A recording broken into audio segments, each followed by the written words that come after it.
Good morning, it's James. I do hope and pray this message finds you and your loved ones peaceful, thriving, and well. I am super excited about today's message, and I think it's going to push a lot of our buttons because we're going to use a word that for a lot of spiritual people, like, oh, whoa, you're like, that word is charged. The word is enlightenment. And how I look at enlightenment is that we get moments in life where you just have a mystical experience where you're connected to God, you're connected to source, or, the nature, or the universe, whatever it might be. You get those moments and they're so rich. And you're like, if I could have more of these moments. Well, according to the University of Georgia, we can have more of those moments.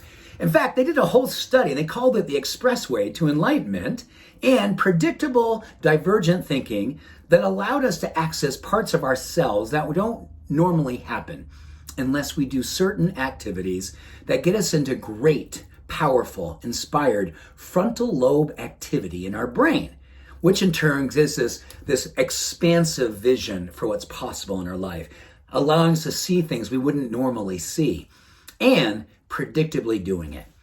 Awesome, right? So here's what he basically said. You want to take a full minute and you want to work up a sweat as much as you can, right? Get your heart rate up so you can sing, you can dance, you can do jumping jacks, you can do anything. Frozen tag. Like, oh my God, who plays frozen tag? Oh my gosh, I wish I was playing.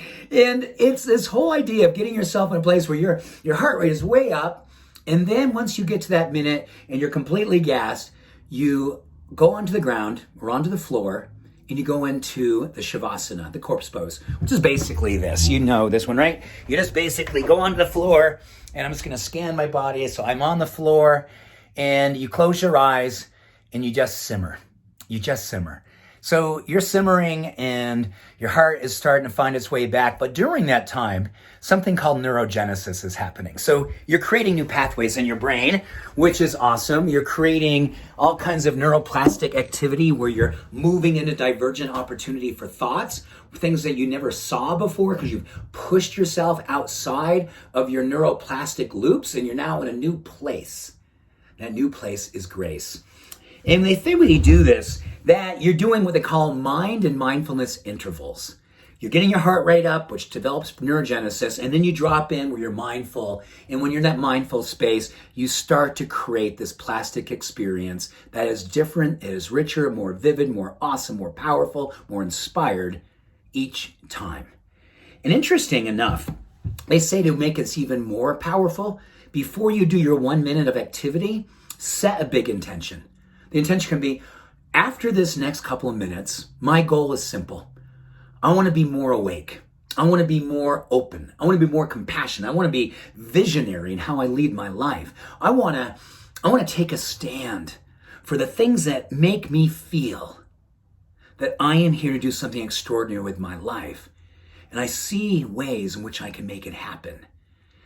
Every great thinker was thinking different than everyone else. It was divergent. It was eccentric. It was leaving the center. It was not groupthink. It was divergent think. It was away from the norm, and that's where extraordinary happens. All of us have had a lot of normals lately, and the normals, unfortunately, have been very anxious. For me personally, I can tell you that. They've been dark for a lot of us, being very hopeless. This is a way of helping us to recreate through thought and using the expansion of mind to help us to reinvent the way we see the world, and then go out and live that intention. Live it, express it, be all about it. Thank you, University of Georgia, for doing something really creative and courageous with your research. And thank you for leaning in today's message. The Expressway to Enlightenment, an opportunity to take your intentions and make them magnificently awake inside of you. Much love, every blessing. Have a beautiful day. Bye for now.